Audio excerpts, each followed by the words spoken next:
Welcome. You're listening to Latin Waves with your hosts, Sylvia and Sylvia Richardson. Latin Waves is more than just hot rhythms. This is a show about community, about creating a culture that is inclusive and based on fairness.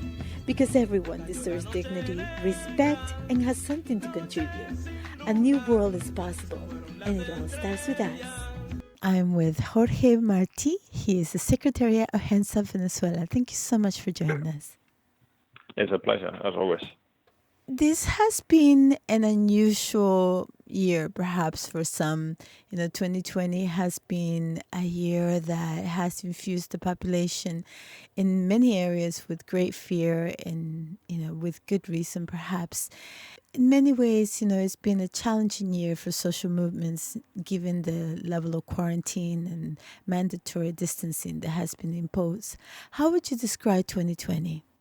Yes, it has been a very strange year, to be frank. And at the end of it, 2 million people have died from this pandemic. And a large part of these deaths could have been avoided if the different governments had taken the necessary measures. But this was coming into conflict with the logic of private profit, and the governments were wary of locking down and taking strict quarantine measures for fear of damaging the economy. And when they talk about the economy, they mean the profits of the private capitalist owners. So that's what's really marked the year 2020, the realization for many people that capitalism and public health are two contradictory interests, and that one goes against the other.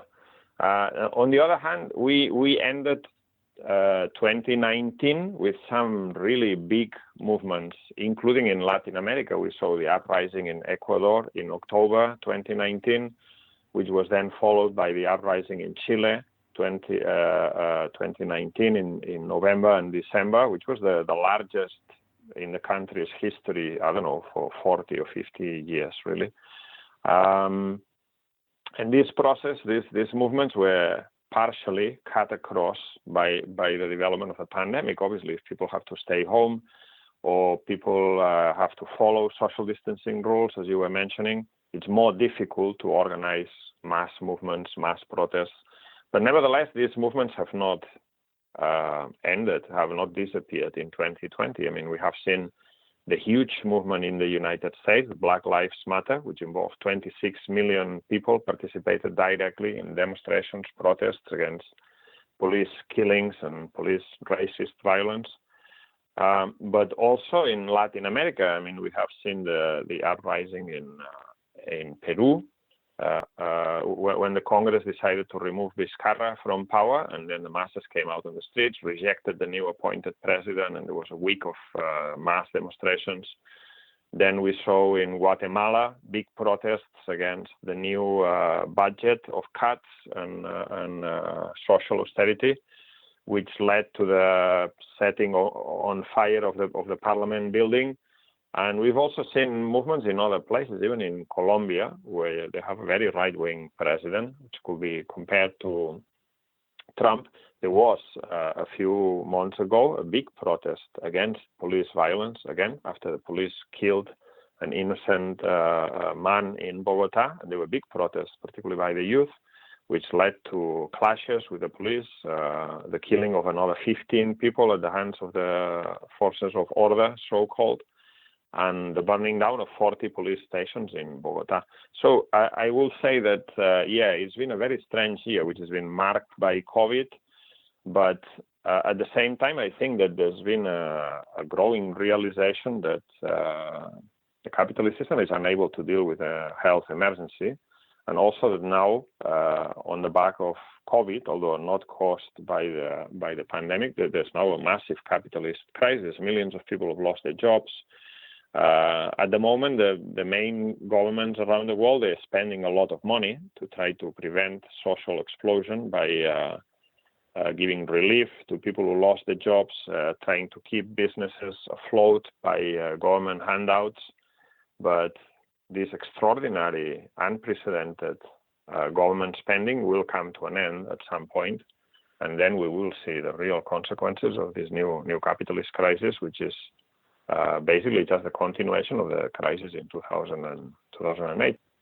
Now, can we talk a little bit about, the compounding impact of health in a neoliberal society where for the past 30 years, the tendency has been to cut on social safety networks, health, education, and the way that perhaps this pandemic has made visible the contradiction of capitalism and development. Yes, I mean there's different angles to this, but they all point at the same question, that the capitalism is unable to stand up to a health emergency, but it's also unable to prepare for it because, as you say, in the last 10 years or perhaps even more, there's been a process of privatization of healthcare in those countries where they have a national health service, a state-owned health service system. And also massive budget cuts in healthcare and education, which have left health systems unprepared and in a much worse condition to face up with a health emergency like this. This has been one of the aspects of this COVID-19 emergency. The other one is obviously the way in which governments have responded to it from the point of view of, for instance, procurement of personal protective equipment for healthcare professionals and so on, which has been a complete disaster by going into private companies, awarding contracts without any scrutiny under the excuse of the emergency. For instance, here in Britain, it's calculated, there's a new report that's been issued. It says that half of all the money spent in health procurement during the pandemic have been awarded without any public scrutiny or tendering process. It's been awarded directly to people who had connections with government ministers or Tory politicians, government politicians. And this has led to massive corruption scandals, the awarding of massive bonuses to people who didn't do anything. And it just shows how capitalism is completely unprepared for a thing like this. At a time of a great national emergency, be it a health emergency like this or a natural disaster, it becomes completely clear that the free market is unable to allocate resources, is unable to respond quickly, it's completely inefficient. And that, on the contrary, a state-owned, centralized system is necessary to tell companies what they should produce, in which amounts, to which specifications, and that this should not be done in the interest of profit, but it should be done in the interest of public safety, if you want. And this, as I say, has been revealed in, systems like in Britain, where there's been a massive decrease in the last 20 years in the number of people who work in the health service. I think the number of nurses and doctors has gone down by 30%. The number of hospital beds has gone down by 20%. This is madness from the point of view of an everyday health situations, i.e. the winter months where there's more people in hospitals and so on. This was already a crisis before the pandemic, but obviously now faced with this massive unforeseen emergency, this has meant that the health service was much more unprepared to deal with it. And as a consequence, people have died. It's quite clear. Tens of thousands of people have died that could have been prevented. These deaths could have been prevented if there had been a different policy over the last 10 or 20 years of building up public services, including healthcare, education, transportation, and so on. Can we talk a little bit about how this pandemic is also being used to stamp on social movements? Before 2020, we saw the uprising of the Yellow Jackets. In Europe, for instance, we saw the mass people in Bolivia fighting against a coup government. We've people heard of Hondurans fighting against, coup government that continues to be recognized by the U.S. and Canada. So how has this pandemic facilitated the funding of those, repressive governments to continue their oppression on their people? Yes, of course. In the middle of the pandemic, imperialism has not ceased. We have seen things that are completely scandalous. For instance, the Venezuelan government, a long time ago, the Venezuelan central bank deposited part of its gold reserves in the Bank of England for safekeeping. And these reserves have now been seized by Britain, and they refuse to hand them back to Venezuela. So in the middle of the pandemic, the Venezuelan government made an offer to say that if these gold reserves, which are rightfully theirs, rightfully belong to Venezuela, were to be returned, they will be put in a separate fund under the scrutiny of the United Nations to be used only for expenditure related to fighting the pandemic, i.e. the importation of protective equipment, of ventilators for hospitals, the purchasing of vaccines and so on. And they still refused.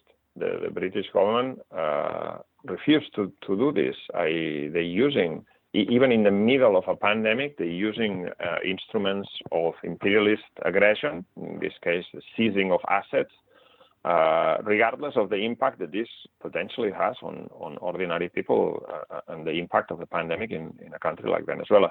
Or for instance, in the middle of the pandemic, obviously Cuba has been a country that's been badly affected. They have had to close down to international tourism, which is one of the main sources of income and so on. They have responded quite well considering the circumstances. But in the meantime, the U.S. government of Trump has increased sanctions against Venezuela with the aim of asphyxiating it economically. For instance, there's been like 3 or 4 different measures taken during 2020 against Cuba, but one of the most damaging is the one where they have prevented Western Union from operating in Cuba in the transfer of remittances from Cubans living and working in the U.S. to their families in Cuba, which was also a major source of income for the Cuban economy. Western Union is not allowed to operate anymore in Cuba, and remittances are either impossible or much more difficult. This is at a time when the country has no other source of income because it's been cut off because the stoppage of global transportation, tourism, and so on. This is really vindictive measures on the part of imperialism, which doesn't stop being imperialism, not even in the middle of a humanitarian crisis like this. At a time when, in fact, Cuba has been helping other countries around the world with medical brigades, with the development of drugs in order to treat COVID, and now even the development of vaccines in Cuba. There are 2 vaccines in the pipeline, homegrown, produced by the Cuban biomedical industry, which could be used very soon for the prevention of COVID-19. So yes, in reality, imperialism doesn't stop, not even in these conditions. I guess the beauty of having to self-isolate or, distance is that you have a lot of time to contemplate what matters to me, what part is mine to do, and how do we engage with that, right? Whether it's the oceans that you care about, whether it's, poverty, housing, whether it's health, whether it's political justice and having democratic governments, whatever it is that really sparks your imagination, there is a way to engage with those movements. How do you keep yourself, motivated, and what excites you about this time we are living? Yes, in fact, if you look around the situation in the world, there is very little to be optimistic about. But what can you do? This is the situation that we live in, and the only thing that you can do is try to understand why this is happening. Why? In the United States, the most powerful capitalist country in the world, over 400,000 people have died. In the UK, over 100,000, and similar numbers in other countries. In countries like Peru or Ecuador or Brazil, it's a complete disaster. and I wouldn't even trust the official figures for the results of this. So in the middle of all this, what do you do to keep yourself active and motivated? Well, it's just a question of understanding that unless and until we put an end to this system that is unjust, unfair, criminal even, that is based on private profit, then none of this will change. And obviously, in these conditions, more and more people realize that this is the case, and we need to play a role. We need to play a role in a collective manner. We need to engage with this in a collective, through collective action.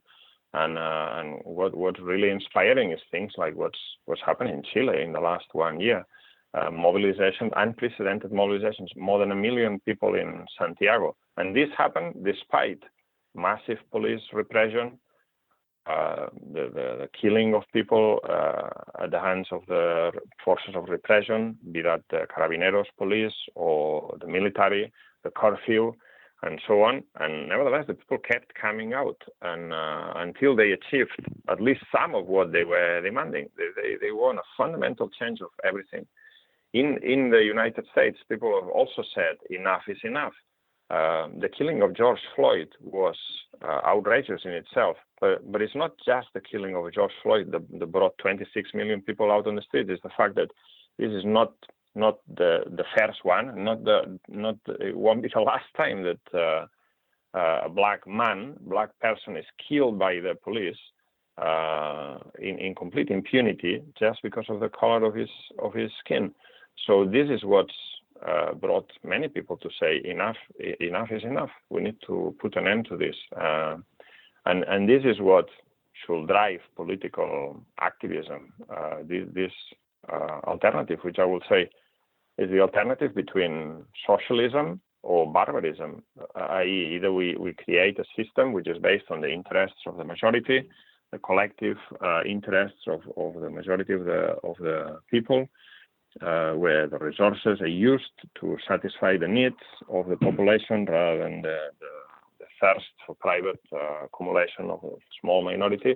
Unless we do that, then this is what we're faced with, really capitalist barbarism. But it is possible. I mean, the movements that have taken place in 2020 are inspiring. The Black Lives Matter was a movement that was in numbers even bigger than the civil rights movement in the 1960s. That's something. And it also shows you another side to the United States. You see on your television screens the Trump mob assaulting the Capitol. And yes, that happened, but you have to have a sense of proportion. The number of people who assaulted the Capitol were a small number of people. Even the people who were outside in the Trump demonstration, they couldn't have been more than 100,000, probably less. This pales into insignificance if you compare that to the masses of people who came out for the Black Lives Matter movement. These people are dangerous, the Trump supporters, but that doesn't mean that they are a majority or that they can rule the day. If we are many, we are many more than them. And if there was an organization in the United States based on working people, they will be able to cut across this polarization, which now takes place along completely reactionary lines.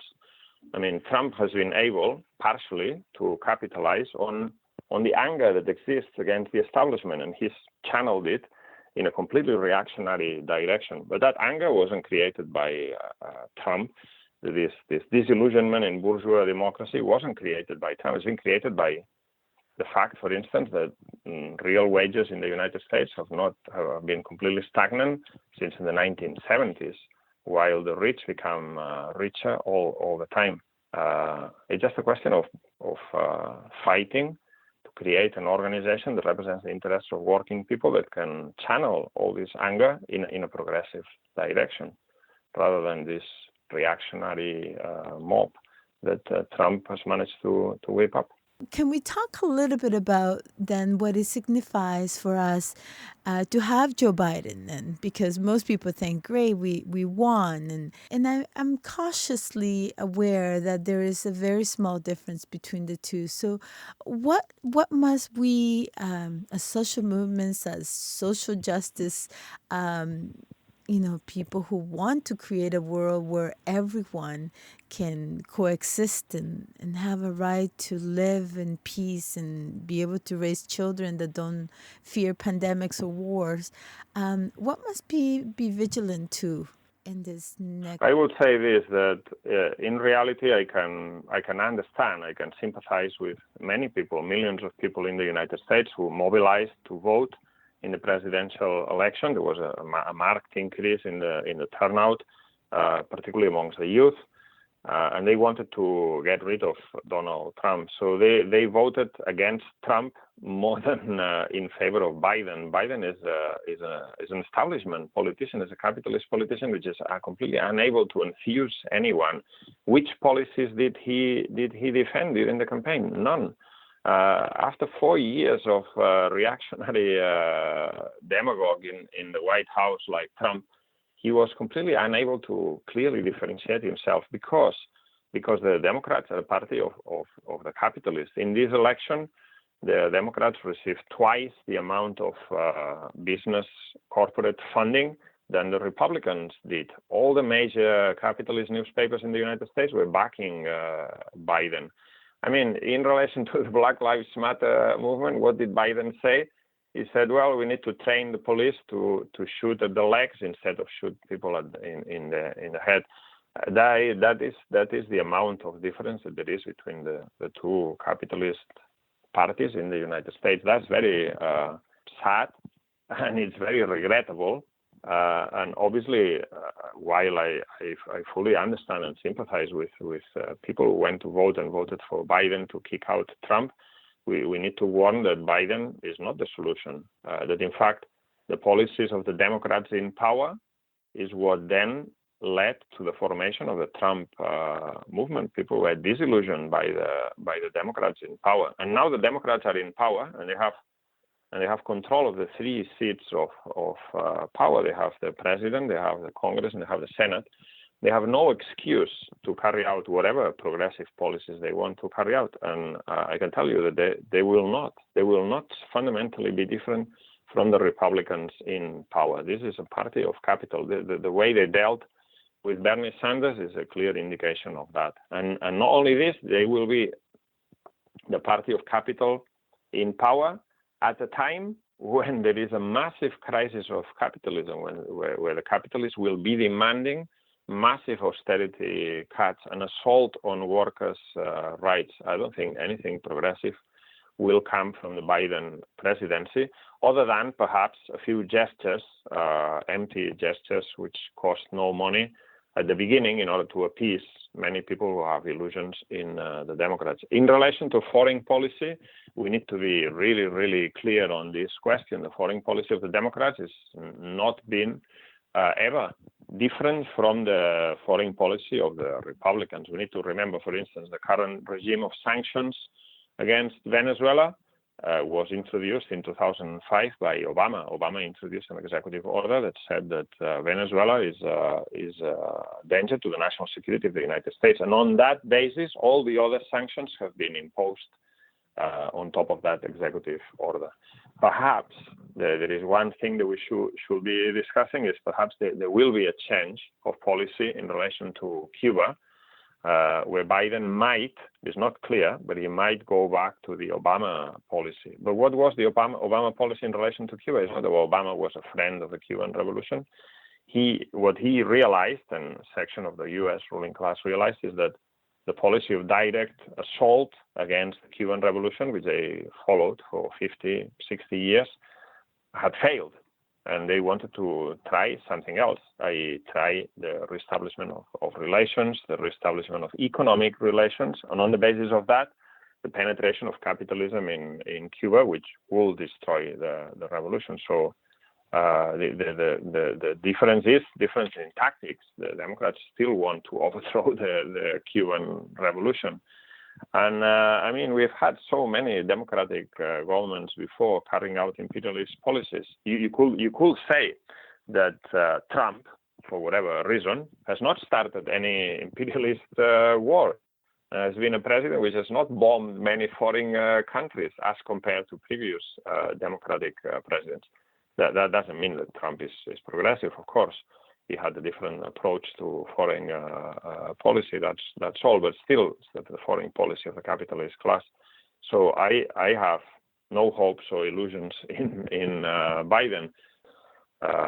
All the statements by Biden prior to his assuming office, all the people he has already appointed, point in the direction of a continuation of imperialist policies of intervention in other countries. Perhaps some of the methods will change, but the aims will still be the same. The capitalists have paid for the Democrats to come to power. They will dictate the policies.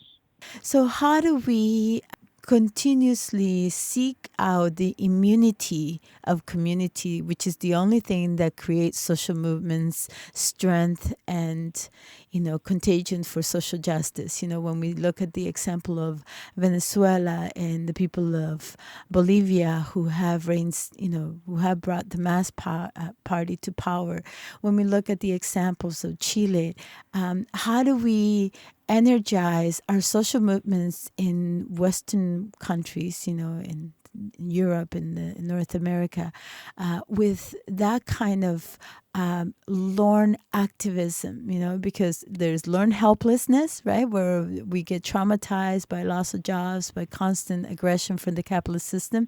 But there's also a learned activism, this idea of being in community, of moving together, of creating together, and continuously staying energized in our own immunity, which is really community, the community we co-create together.